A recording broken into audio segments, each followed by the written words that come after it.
Up in Irish pub, so I've seen every type of BS artist in the world. When I talk to you, even from day one, you're sincere. You're genuine about what's going on. If something's not going right, you're just very forthcoming and letting us know what's going on with that. So I appreciate that, and it's a quality. It's really hard, but you can just in your eyes and caring as well. She's always thinking of people. And wanting to make sure that they're taken care of. She's going to be a huge loss to us as she gets back on the plane. We did try to get her extended. Unfortunately, Fort Bragg needs her back a little bit more than us, which I know she'll do great things when she gets back to the rear. And I'll turn it over to Josh. I know he had some comments that he wanted to say as well. All right. Thanks, Colonel. So who here, if any of you have not had the chance to work with Colonel Randolph-Moss directly?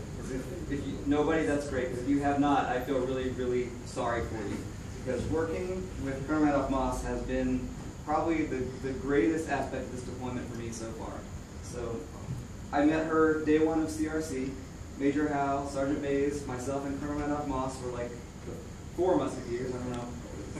And we met each other day one of CRC, and I knew right away that this deployment was going to be special because I got to work with those 4 people, and she is definitely a huge part of that.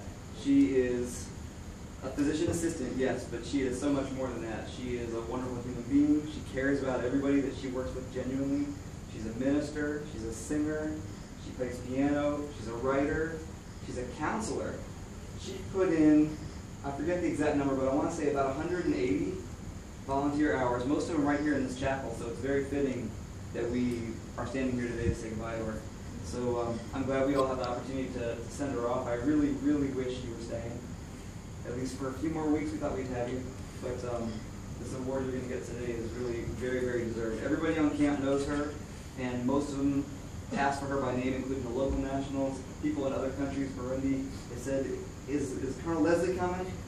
And this time I have to say, unfortunately, she cannot. She has to go home. But, thank you for everything. It's been great. Thank you.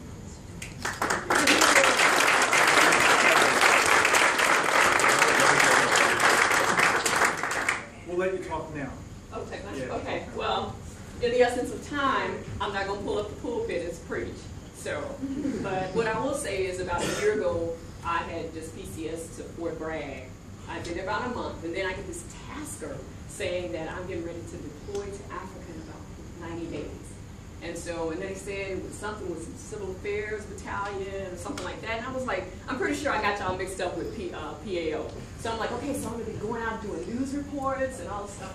But when I was getting ready to go to El Paso, I sat by this guy that was actually probably in the 82nd. I can't remember his name, but he was a active duty Civil Affairs guy. He was like, I told him, I was going to the Civil Affairs, and he was like, well, man, let me tell you what we really do. And I was like, oh, is that what Civil Affairs is? So got on the ground, went to Kenya, did some things, and we came back. And I would just say that this has been a life-changing experience. I think I have probably worked with almost everyone in here at some point, sat with you at a table, talked to you, worked with you. And I would just like to, I thank each one of you for your impact that you've made on my life. I hope that I've done something positive for in your life, and it's something that I've done or said or something that may have affected you in a positive way.